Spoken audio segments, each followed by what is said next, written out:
Hey guys, welcome back to another episode of the Agent Boost Marketing Podcast. We're getting close to 100 episodes. Yeah. I think, well, for sure we actually have more than 100 episodes totally filmed. There's just some of the lost episodes that have been dirted for some reason or another that will never see the light of day, probably. Or But removed proactively. appreciate you. I'm feeling a little out of practice, a little bit rusty. I don't know what to do with my hands on this podcast because I've been traveling, Ricky Bobby meme. I'm not sure what to yeah, do with my exactly. hands. Put that Ricky Bobby meme up right there. I haven't really been consistent this month because we've been traveling so much. So it's either been Dan or I. Bryan and Dan and Richard were on the podcast last week, and we are in the midst of rollout season. And it's been pretty chaotic. So Dan and I have been splitting time. I'm going to one this evening. I was at the WellCare rollout last week. Dan's out with Ambetter. And for us here at Agent Boost, it's particularly difficult because we get a lot of the ACA and ancillary rollouts in addition to the Medicare rollouts, different teams, different locations.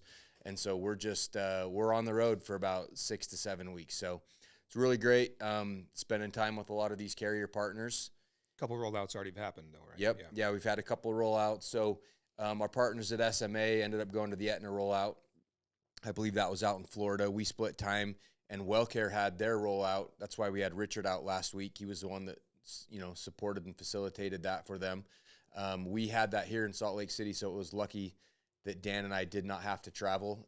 We ended up staying up in Salt Lake and had a great time with the WellCare team. So they did a phenomenal job. That event was great. The Grand America is a really cool hotel and venue. So it was great to spend time with those folks. Yeah, Richard always picks those really cool locations. Yeah, I put a bug in his ear last year when we were out in North Carolina. Right. Out at the Omni there in Asheville. So that worked out really great because 2 years in a row we've had carriers doing rollouts in Salt Lake City. So that's right. United was here last year too, right? Yep. No, Humana. Humana was. That's right. So Yeah. anyway, rollout season. I kind of wanted to open with a couple high level takeaways. Talk about industry trends because really, guys, as agents right now. Historically, agents have kind of just started to start paying attention again right now. They do their AEP, they start doing carrier certifications, and then they're like, it's time to kind of start thinking about getting ready for my career in AEP, but we're already in full swing. We're starting to have it's like the puzzle coming into play. We're starting to see some things coming into alignment. On a national level with some of these carriers and an overall landscape preparing for AEP. So that's kind of what we wanted to talk about is, preparing for annual enrollment, what things are shaping up so you can best prepare, to take advantage of a really good AEP. It's kind of scaring me, and I'm sorry that this is a pain point of mine is the certification season. I've been speaking with multiple agents nationwide who have not yet even done AEP. And I'm sorry if you're not done with all certifications by now. I mean, I drill this into agents' heads year round. Odds are you don't have a plan and you're going to be kind of left behind. Yeah, I have yet to do my AEP, but it's not my core competency right now. So, present company excluded. But anyway, a couple of things that I wanted to kind of be aware of is just overall what we're hearing from some of these carriers. And we have some pretty good information from WellCare, from Humana, from Aetna, Devoted, and even United Healthcare has kind of communicated where they're at. And I think overall, this AEP is still going to have a lot of opportunity, a lot of disruption. There's going to be a lot of movement that still needs to happen, kind of that second half of a lot of the changes and adjustment that we started seeing last year. Mm-hmm. But I think the carriers are better prepared for this upcoming year. And in general, they're a little bit more optimistic, not super optimistic, but they're going to, a lot of their plans are going to have slightly better benefits across the board. There are still going to be some SARS happening, pockets all across the country. And then I think that there's a couple carriers that kind of took it on the chin last year, more so to say, and are a little bit further ahead in their progression path of kind of restoring profitability and having their plans better positioned for this year. For example, Humana had some big changes last year, and they've really kind of taken their lumps. Same thing with Aetna last year and Devoted, right? All those carriers basically made some deep cuts last year. Well, they each had their own way of making those cuts, right? Yeah. So Devoted, we know, was benefit-based. Humana was more SAR and strategic based and shed unprofitable membership. Right. Same thing with Aetna. And so there seems to be they're a little bit further along down that path. United, we don't have a lot of high level information from them for this upcoming year, but just knowing, with the plan suppressions and things like that and things going non-commissionable, we know there's some course correction stuff that's still ongoing. And as far as the big major carriers, they're still going to be the one that's, having some of those challenges. However, all these stocks, have taken a beating. I've really been loading up on some of these low stock points right now because I see the leadership. I kind of see, by the way, that's not financial advice. I think I have to say that, because I kind of see that they've taken their lumps and are on a course correction to restore that profitability. That's kind of, as we go through all these rollouts, that is kind of the general tone across the board, is a return to profitability, right? And it seems crazy that would need within how many months? A year? No, multi-year. Right. And they're making progress there. And it's crazy to me that everybody thinks that it's always these insurance carriers are just making billions and billions of dollars on doing this, but it is a business, right? And when it's good, and they're making money. And when it's not going great and costs are high and MLRs are not where they need to be, they're not making money, right? And they need to course correct, and we're suffering through that phase right now. And that 5% reimbursement rate is not always cracked up to be either. Yeah, a couple interesting things that I'm hearing from the industry, and I'll kind of from WellCare, there was a lot of talk about AIPs, right? Those that's a new-ish acronym related to some of the integrated dual plans, and that's applicable integrated plans. And those are things like FIDEs and HIDEs, and even some of the normal dual plans can be AIPs or applicably integrated plans. But it is happening that more and more of these Medicaid, Medicare plans, these dual plans, are moving towards that fully integrated model, with the goal still being 2030.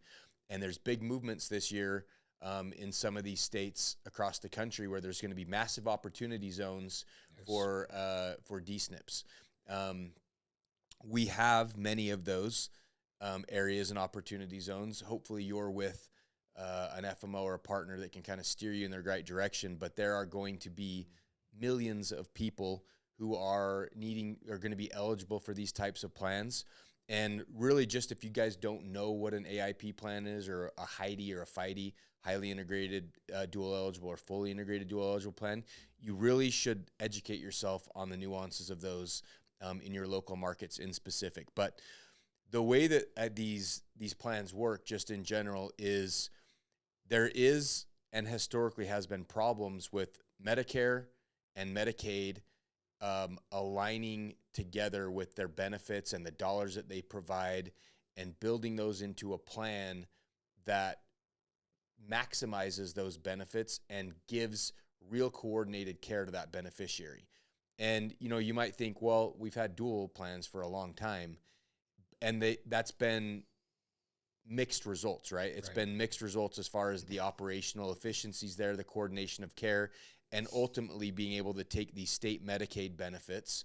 And often those state Medicaid benefits are managed by one or multiple of these different insurance carriers through a state contract. And then they've also got to provide those Medicare benefits, and they've got to join, those operational efficiencies and inefficiencies together, take those dollars together and kind of merge them into one of these dual plans. And it hasn't always worked out with the way that for the benefit of the consumer. It's still very difficult. The main reason probably being the network alignment.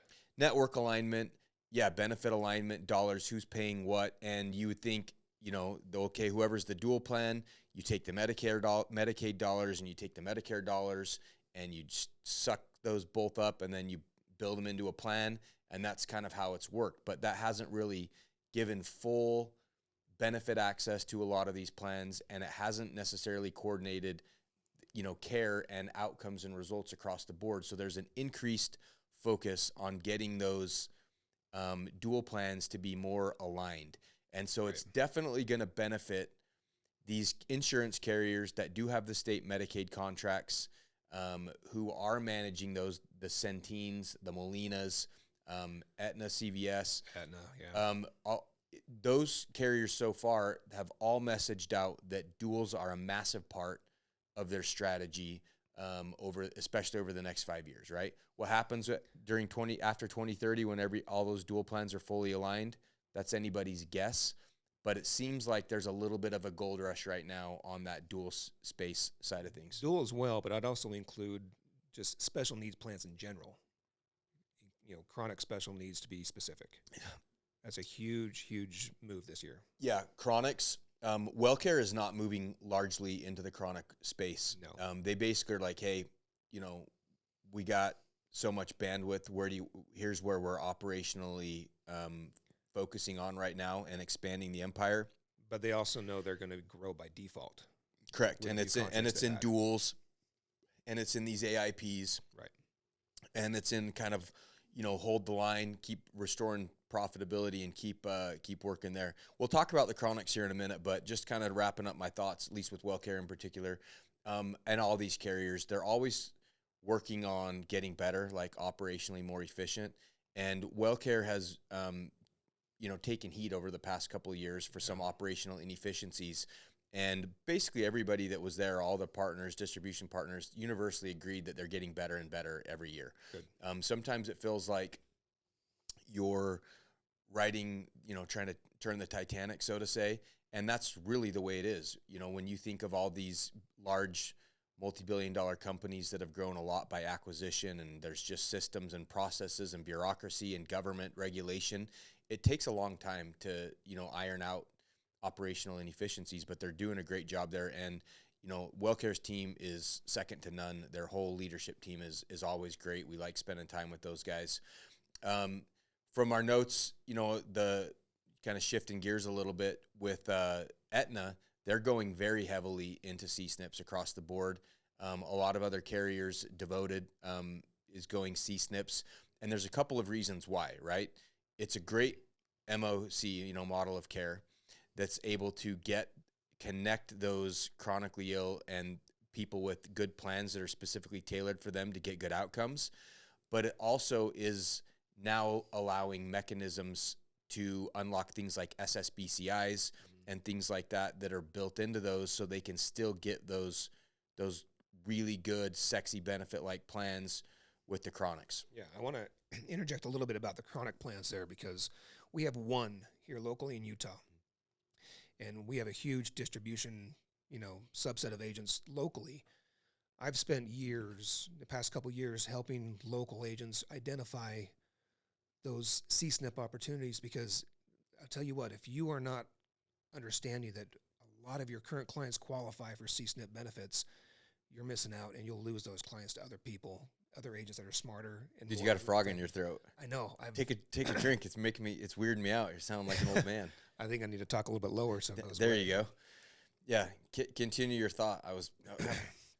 Well, no. So I've been helping agents grow and retain their book of business just by understanding the fact that most beneficiaries will qualify for those, diabetic C-SNP or chronic or heart or, whatever they are, right? Most of those beneficiaries that they have in their current book of business will qualify. Well, yeah. Not most. There'll be a percentage of them that will. And if you're not proactive in identifying those members, you're going to lose them. Well, just as a reminder, VBID went away. That's value-based. What does it VBID stand for? Value-based integrated design. I can't remember the exact acronyms, but it basically had become a slush fund of additional money where carriers could deliver alternative benefits through the VBID model. instead of SSBCIs, because SSBCIs need to qualify for those. And it, as the SSBCI qualification was kind of being used and abused, or not really checked or verified by a lot of these carriers, CMS cracked down on it in a call letter a couple of years ago. And so now VBID's gone away, but these supplemental benefits have to be qualified through SSBCIs. And so a lot of the carriers identify the dollars that they can use and deliver these additional benefits there. But the carriers that can auto-qualify these people for the SSBCIs better and easier, they're the ones that are more strategically focused to win on those, where they can take other sorts of data sources and verify or satisfy those requirements with CMS and say, hey, no, this person does qualify for these SSBCIs because, look, we have this data point here of here's these meds that they're fulfilling, that obviously if they're on this medication, they're qualifying for this, or here's their income level for this, and they're able to use those data points to satisfy those SSBCI requirements.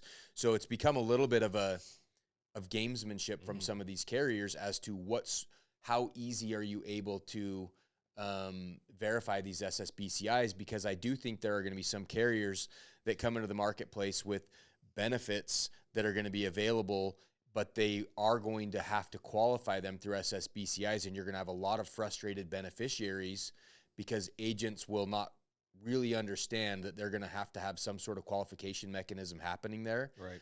And they may or may not qualify for it, or they're going to be hoops to jump through that'll frustrate them. And I see that happening with some of these carriers this fall as well. Yeah, and we've seen it locally with the traditional MAPD plan that has an SSBCI benefit that they have to qualify for, but the carrier's waiting on that drug event data or the health event data to trigger that. And sometimes that could take a while if they don't go to the doctor, which is unfortunate. The other side of the coin is the C-SNP and the chronic verification form that the doctor needs to fill out. I'm seeing more and more frustration on that end of things, where the doctors just don't have the time, or they forget, or they don't do it, or they don't know how to do it. It becomes frustrating for the client because they're going to lose coverage. And I've seen that happen time and time again. Yeah, I think that component right there specifically has been a big reason why a lot of agents have been hesitant to, jump in with both feet on the chronics and pushing chronics, because there is that risk and that chronic eligibility that needs to be filled out. And different carriers, again, are better at getting that done.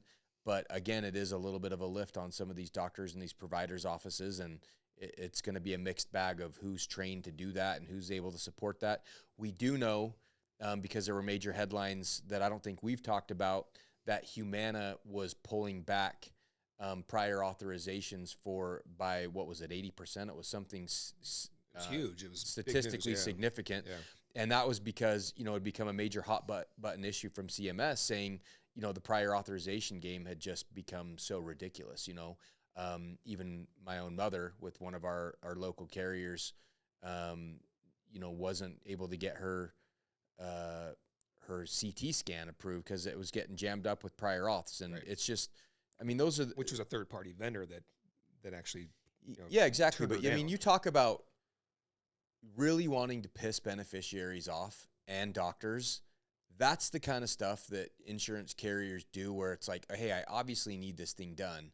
It's medically necessary. I need it done. I'm suffering with health-wise. My doctor wants it done, but you're denying it for some sort of reason, or even you're putting up some obstacle or hoop to jump through for some sort of reason. Those are the types of things that make people hate healthcare. Those are the types of things that make people, drive people insane when they're paying all this money for care, and then they can't get it in a timely manner, or at least it seems like they're being gatekept by things like that. So I think that's a really great move in the right direction overall. Well, I was watching it was the lawyer from Morgan & Morgan, this billionaire that was answering questions from 20 different people randomly of, why you have all this money, why don't you help other people? And he mentioned something about, the healthcare industry, and, a hospital or a doctor's office is one of the only situations where you can walk in and not know what things cost. Everything else, your fixed costs. So whether an MRI is going to cost you X, Y, or Z, you need to be able to know that and go somewhere else for it. So, and then I also posted something recently on LinkedIn about, the government looking for more of a national provider directory, and I think that's actually a good move. And if anybody saw that post on there, hopefully it was not too confusing, because it was a little confusing to me myself. But yeah, that's a huge problem in the healthcare industry is those costs and outsourcing those approvals. Yeah. So that's been, but at least Humana has made major steps to eliminate a lot of those prior auths, because I would say that historically that's been something that Humana has been known for, is a particularly difficult prior authorization, especially in particular markets. And so I think that's a really good move. Speaking of Humana, I had one, was some news that just dropped this week, today maybe, that Humana had a pretty profitable Q2. They posted a $545 million profit in quarter two, and they got a little stock bump today. And I thought that was interesting because, they've kind of taken it on the chin with their stock price over the past year, and it's a good signal for them to be posting some profit in a quarter two like this. So right. That was also pretty interesting. Also on the, I think this is a good time to talk about the audits that are going to be rolling through all Medicare Advantage plans from CMS, right? You heard about that. Now, they're going to increase all the Medicare Advantage plan audits by tenfold. Like, they're going to do it for every carrier, every plan. And I think that's going to drive a lot of carriers to tighten up benefits as well, not simply because of the NABA amount or any other factors, but just for the sheer fact that they're going to be audited.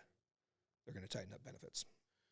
I haven't spent a lot of time on that, but there's definitely a lot more proactive oversight and scrutiny from CMS to a lot of these carriers. Along those lines, there's a couple other things that I wanted to mention, particularly with compliance. We've seen, if you're an agent out there and you've got some complaints recently, or maybe you're an agent that had your first complaint ever, that's kind of been the tone and tenor of CMS recently. And I do think that sort of justice, so to say, that they've been really taken to these carriers seems to be cooling off a little bit over the past 30 days or so. And I'm hearing that from some of these carriers as well, and some of the reps that have been particularly aggressive on compliance. We've been seeing a lot of instances of one-and-done terminations with carriers, particularly like telesales agents and things like that. And not just telesales agents, but field agents as well. And that's been really frustrating for Dan and I, is seeing these carriers being so overly egregious on compliance. And right, we all get it. We want all the bad actors cleaned up out of the industry. But I think that CMS is getting a better grasp on what was actually happening. CMS wasn't, I will say right now, we are more engaged with CMS, the current administration, their leadership, and others through the whole entity now than we ever have in the whole time I've been in the business. And I'm seeing more positive outreach from CMS than I've ever seen or heard about ever, with a genuine, earnest interest in like trying to figure out what's going on. And as weird as it is to say, is like, I don't think CMS has always really known what was going on, as far as, they hear from beneficiaries and they hear, I'm getting called and spammed and fraud and, whatever. And so in their mind, it's like phone equals fraud, right. Calls equals scammers. And that is, we all know that's very, very small micro percentage of people that are doing it widely, abusing. And so they've equated everything, it's like you're black or white. You're either good or bad. Oh, you're doing, telesales over the phone. Well, you must be one of those bad scammers that we keep hearing about, And as they've kind of dug into it and peeled back layers and layers and layers, I think they have a much better understanding as to what's actually going on the ACA and Medicare side of things. Do you think that's more driven by Dr. Oz and his understanding of the industry? I think it's more of a, CMS overall is earnestly just trying to stay involved. And they are spending a lot of time. I think it's a couple things, right? You have agents and proactive people out there that are being very loud and speaking up for the industry as well. You have carriers that are interfacing with CMS as well. And then you have a little bit more earnest engagement and willingness to talk, in these forums. And I think that that's really helping get a better understanding of the industry overall. And I think that's really helping in a proactive manner. And things do seem to be getting a little bit better. I think we're seeing steps move in a positive direction across the board. Yeah, and that's a shout out to the agent advocacy groups out there, like NABIB doing a better, having a better role in the industry and spreading the word that things need to happen. Yeah, NABIB, HOFA, people just posting stuff on LinkedIn. CMS is there; they don't operate in a vacuum. I think you're seeing a outreach and paying attention to what people are saying and thought leaders and kind of asking deeper questions as to like, well, why is this happening? And I think they're realizing that most of the entities out there are doing a really good job and actually care, want to do things in a good way. They want to do things compliantly. They ultimately have the beneficiaries in mind. And I think they're better able to separate the bad actors from just, the average everyday agent out there. And I think that's we're seeing progress there. But you're right. There, the uptick in CMS complaints and the CTMs with agents. I've seen agents get complaints that have never had one before. Mm-hmm. I've been in the industry 15 years. I've never had a complaint myself, which is, I don't plan on getting one, but I like to be compliant because I like to keep my clients. Yeah, I had two, and both were ridiculous. But anyway, if you're in the industry long enough these days, you're going to get a complaint. And if you do any sort of hybrid or telesales at all, you're going to get more complaints. And, one of the things that we've been vocal about with these carriers and all these rollouts and things like that, and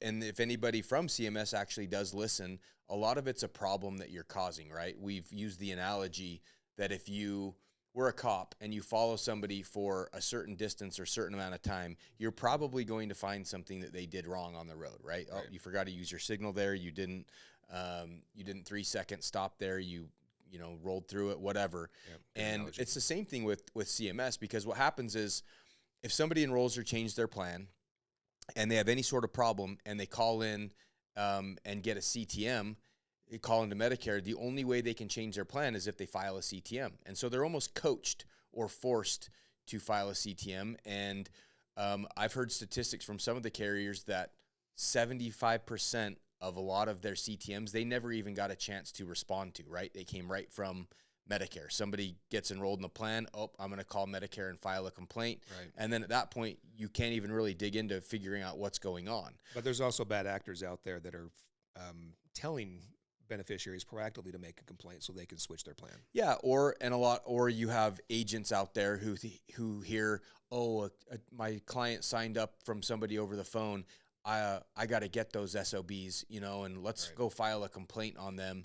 And we're slitting our own throats as an agent community in a lot of ways. I see agents out there all the time that are talking about how egregious the telesales world is, and I'm like, actually, they're held to way, way, way higher standards with way less forgiveness than any field agents out there. With way fewer things to prove. Yeah, and I mean, in a telesales encounter, you're recording everything, right? You're verifying how you got in contact with that person, what the chain of the lead was, the verification, the opt-in. You're verifying, who you're representing. Are you saying these disclaimers? Are you going through everything?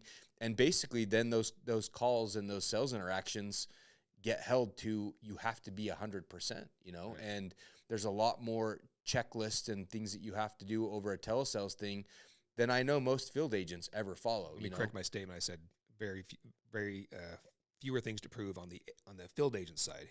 It becomes a he said, she said type of thing, and if people meet with you face to face, they're generally much more hesitant to file a complaint on you or go to you directly to resolve that versus, file some sort of generic complaint with CMS. But anyway, I don't want to spend too much time talking about compliance because everybody's eyes glaze over. But it does seem like there's some good there's some good progress there with CMS and understanding the realities of the situation on the ACA and Medicare. Yeah. And some of the carriers are backing off from that cliff a little bit because we've been telling agents, hey, prepare to kind of get termed. You guys need to be perfect because you could get a one and done complaint, where we've seen agents getting termed for very, very minor things where it's either been, oh, you had 4 or 5 small minor infractions and we just don't like that, so you're termed, or It's been one fairly minor thing happened one time and they just didn't like it. There was zero forgiveness, and the carriers needed to give some scalps to CMS, and that's been happening. I think that's the case. As a byproduct, I am noticing there are way, way, way less low acumen agents out in the agent recruiting pool and kind of, shopping and jumping around from FMO to FMO and applying for jobs and things like that. It does seem that we're in the final era of, having so many lower acumen brokers in the community. Just NPNs on the book. Yeah, NPNs out there. They're so NPCs. Yep. There's I kind of segued into that compliance component, which wasn't really the thing that I wanted to talk about.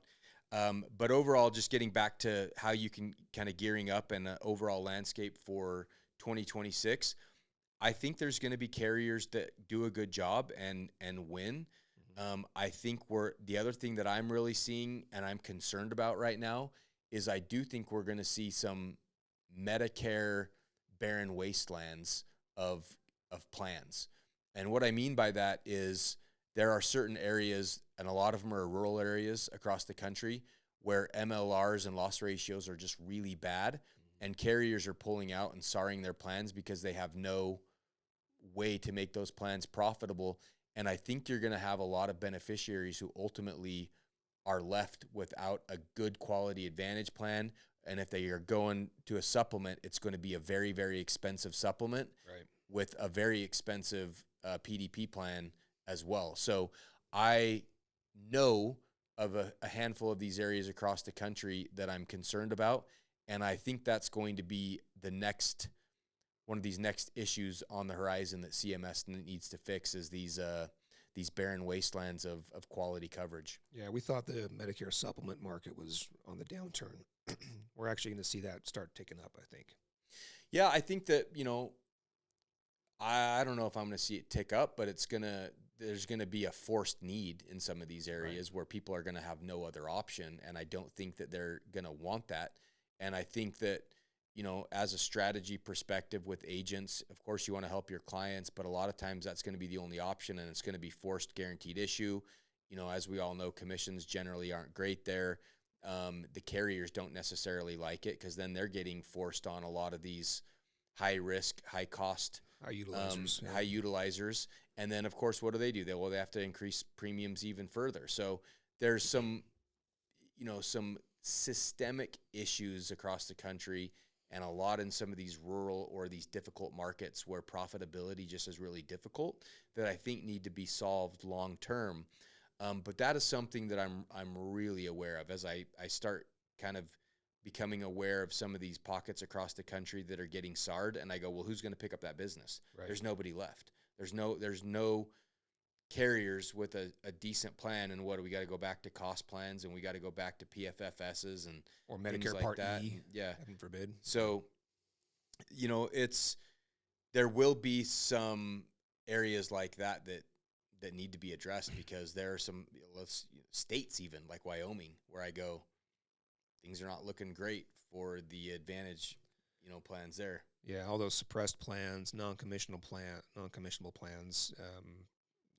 I have a lot of agents are being wise and smarter to the fact that they're reading the room. They know what's going on.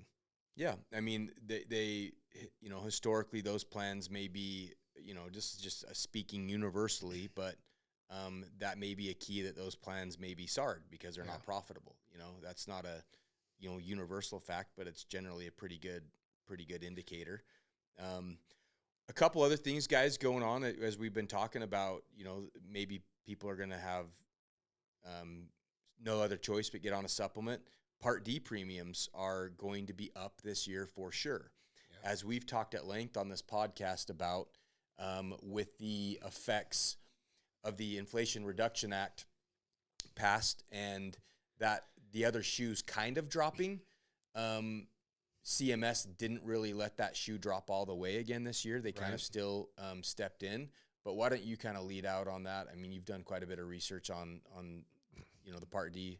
Yeah, we saw that demonstration period, happen last year while we were, in North Carolina. WellCare and Aetna, and they were all ready to launch their PDPs, and we kind of knew what was happening. And then, surprise, this demonstration period came out, and CMS flooded the market with funds, and they were able to kind of suppress that increase. It's still going to happen, but the amount that the government is putting into that is definitely a drop in the bucket from what it was last year. So we are going to see standalone PDP premiums increase.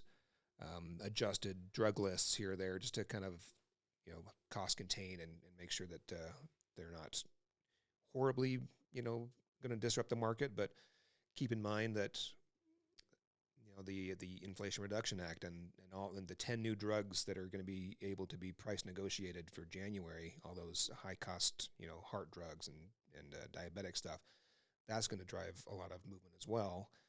Not to mention the M3P program that people just kind of forgot about. And smoothing, Medicare prescription payment plan. Yeah. That's supposed to be, if you're keeping track of the timeline in the IRA, your clients are supposed to be, starting January 1, be able to enroll into that M3P program at point of sale at the pharmacy.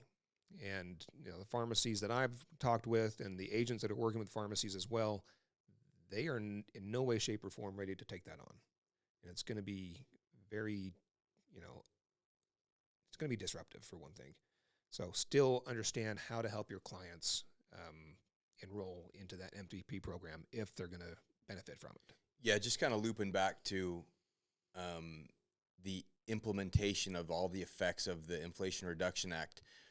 I took a note off of CMS's website, or actually this was off of a Becker's news article, and it said that on July 28th, the agency said it took unprecedented steps to reject standalone Medicare drug plan bids with steep year-over-year premium increases or reduced benefits, making the first time they've exercised full authority to deny such bids.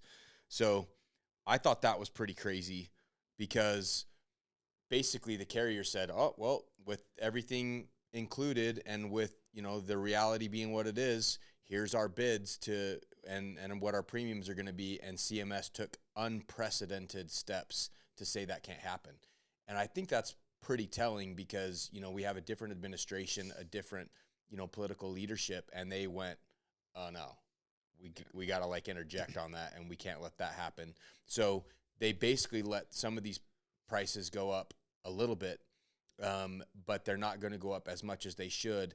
And I still wonder where they're going to get some of the actual dollars from to cover that. But it's sounding like we're going to get a little bit of a stay. When I said the other shoe's going to drop, CMS isn't letting it actually drop all the way. We're still softening that blow a little bit to give those beneficiaries some relief there on premiums. But it's still, the plans are still going to increase. I mean, if you looked at the first looks that some of the carriers have out already, you may see, a decrease in plan premium on the PDP side, but that's not the final number. So carriers always kind of jump the gun and give a lot of surface level information on those first looks.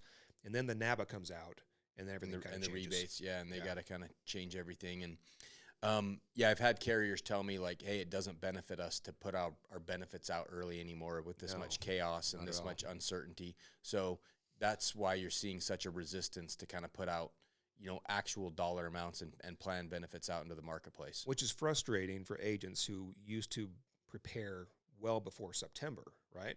And now we're not going to see full benefit, plan releases until September. Yeah, exactly.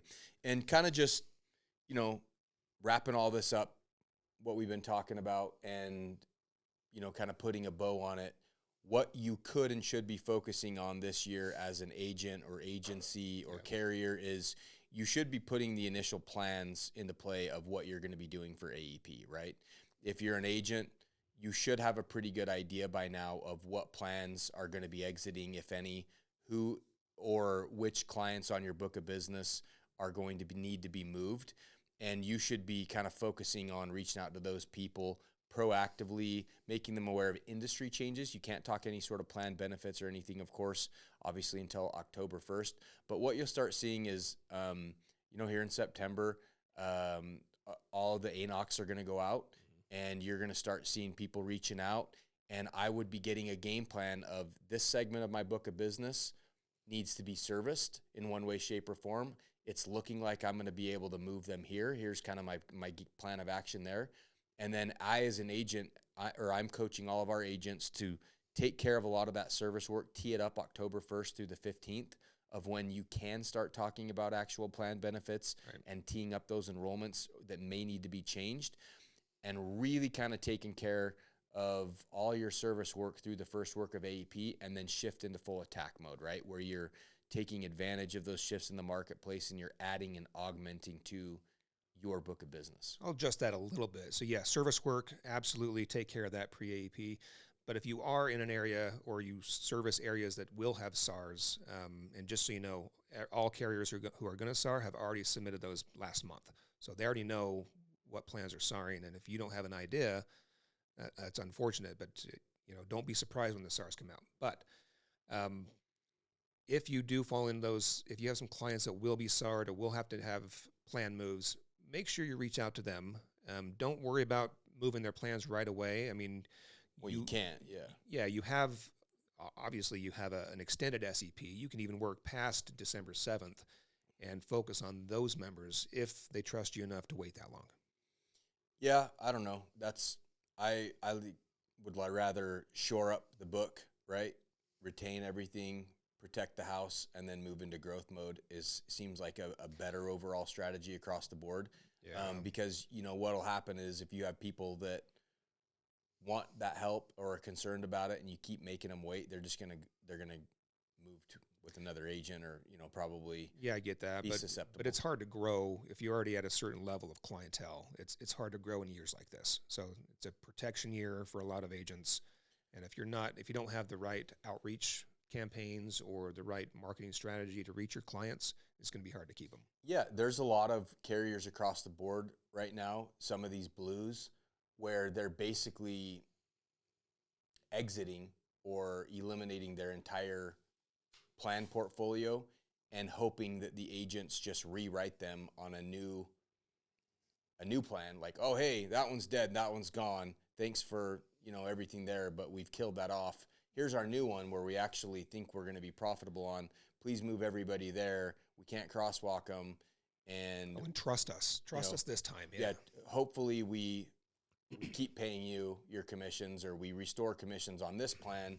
And I just think that's some of those carriers are asking too much. Yeah. And I as an agent don't know that I would wanting to be placing or redoing all that work to kind of just replace everything that I'd already done. I'd probably trust a different carrier that may not have to have taken such aggressive moves, or who may be larger or better positioned to kind of absorb that going forward, because there's definitely a lot of these smaller regional and local carriers out there that are kind of going through that. And the clients are getting smarter. I read a research paper from a company called MediaLogic. They did a survey out there, and it showed 40% of Medicare beneficiaries aged 65 to 73 had already decided on what plan they wanted before October 15th even hit.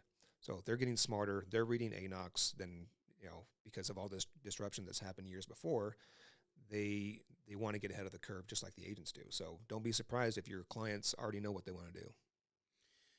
Yeah. We're basically just conditioning our clients that they need to check in and they really need to pay attention to any small plan change every year over year. And certainly a lot of those clients do their own research, and they, I always get a kick out of some of those agents or some of those beneficiaries where they think they know more than you. They're like, I'm going to be on this for this reason. You're like, well, okay, but did you know? Yeah, we have a lot of clients like that. So any kind of final thoughts on what agents should be doing to kind of gear up for this AEP so far? Well, don't feel like you need to have every carrier under your thumb. You know, it's okay to not contract with certain carriers who don't have a play in the market, right? Be strategic, focus on the carriers that actually have sellable plans, commissionable plans, focus on counties where you can actually sell. Not a whole lot of growth happening as far as expansion this year that I'm seeing, but there are a few, plan entries and growth for certain carriers, so watch out for that. And just be ready for the, the influx of everything that's going to be happening. And we had 26% of all beneficiaries make a change last year. That was the biggest ever. And, we could see those numbers again. Yeah, I think we will see those numbers again. I think there's going to be another major shuffling of the deck and a lot of SARs still this year, service area reductions for those of you, basically plans pulling out if you don't know the acronym. And there will be a lot of opportunity for you agents. There's agents, again, that unfortunately entire swatches, whatever, of their books of business are getting eliminated, and they're going to have to just work to retain as much of that as possible. Yeah. So keep in mind the MNP states that are kind of going to have to transition those books of business. Keep in mind those clients or those people on those plans a lot of them have never even spoke to an agent before. So this is a huge opportunity if you live in those areas. Yeah, we've neglected to talk about MMP plans. We plan to talk about that on the beginning of the episode, but those are Medicare, Medicaid plans, and those are all going away as these other AIPs, integrated dual plans, are proliferating across the marketplace. And I say good freaking riddance. Right. I hated the MMPs, the carriers that operated those MMPs. It always sucked to write business on a dual and then have them steal it away from you and not pay those commissions on it, and then not have the carriers or not have the clients have a good experience on that, but have no real say over that. So I'm glad the MMPs are being phased out, those Medicare, Medicaid plans. Good riddance. Yeah. And that'll be another opportunity. So absolutely, just have a plan out there for AEP. Even if it's retail, right? I always say retail is a great option. It's probably the least cost per sale you can get with all the foot traffic. But if you don't have a plan, you're going to be left behind, unfortunately. Yep. Make sure, hey guys, this is the time where your AEP, whether it's successful or not, is the efforts that you're doing right now in July, August, and September set you up for year-round success. Absolutely. So, thanks, guys. Appreciate it. Have a great week.